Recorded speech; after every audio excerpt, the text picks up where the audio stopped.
Hello and welcome to the bakingmad.com kitchen. I'm going to show you how to make hot cross buns, and I'm actually doing something slightly different. I'm going to do chocolate and cranberry hot cross buns. You'll find the recipe on the bakingmad.com website along with traditional hot cross buns as well. So I'm using 650 grams of strong white bread flour, and you do need to use bread flour whenever you're making hot cross buns or any dough because you want the high gluten content. And then I'm using easy bake yeast, which you can get in the sachets or in the tin. And if you're using the tin, it would be 3 level teaspoonfuls or 1 7-gram sachet of easy bake yeast. And the thing with easy bake yeast is it's so easy. All you do is stir it straight into the flour with a pinch of salt, and then 75 grams of unrefined Billington's custard sugar. And unrefined is just so lovely in recipes. It gives it just a nice, slightly caramelly flavour. It's fabulous. I love this sugar in all my baking, especially things for like cupcakes and sponges. I think it makes them a little bit more moist.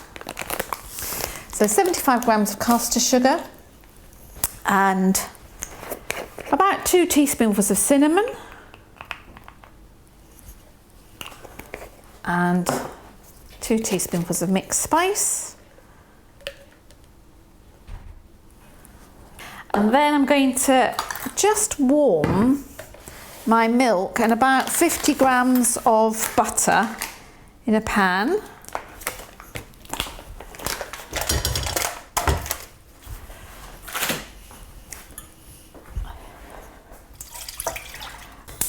I'm only going to warm half the milk because you don't want it too hot, and really all I'm doing is melting the butter, and then I'm going to add water and the rest of the milk to it to cool it down. As if you have your liquid too hot, you can kill the yeast, but we do want it slightly warm to get the yeast working. Right, so I've melted my milk and butter, and I'm just going to add it to the rest of the liquid, which is cold, and that should feel just tepid. It should feel warm, not too hot, not too cold, so say just tepid. Now I'm going to add that to the flour, stirring it in. You can do this in a mixer if you want. And then I'm adding cranberries and raisins. I've got about 100 grams of raisins, 75 grams of cranberries.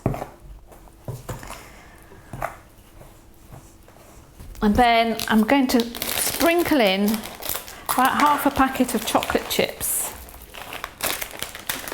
Now traditionally hot cross buns are made with raisins, sultanas and mixed peel, but I just thought I'd show you something slightly different. So when it's nearly mixed together, get your hands in and give it a good knead until it comes together into a nice soft dough. And once it's pretty much there, you can turn it out onto your work surface, get your hands in and give it a good knead. So you know it's ready when the dough is nice and smooth and elastic. There we are. So I'm going to turn that into our buns. So what I like to do is shape it into a roll.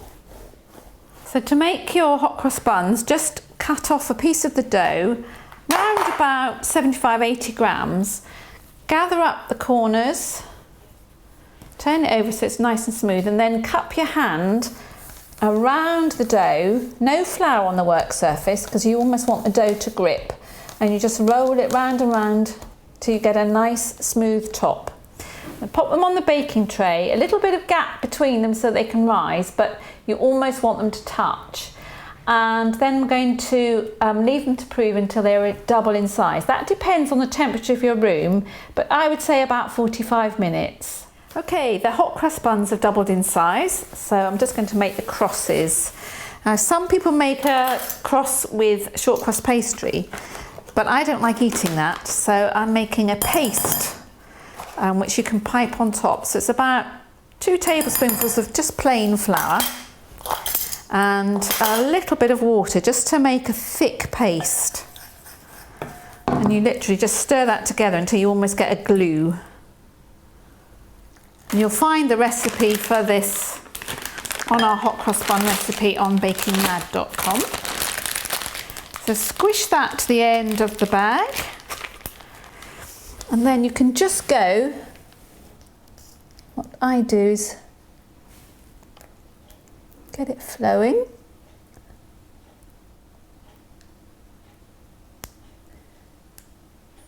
And then you just need to go in the opposite direction. And there's no need to wait for them to proof, they go straight in the oven like that. And you can see how nice and golden they are and risen. So you've got a nice syrupy sugar glaze. You don't have to do this, but this is what gives it a nice stickiness. So if you do this, as soon as they come out of the oven, the heat from the buns will help to set that syrupy glaze so that you don't get sugar all over your fingers. And there we are, hot crust buns for Easter. Enjoy.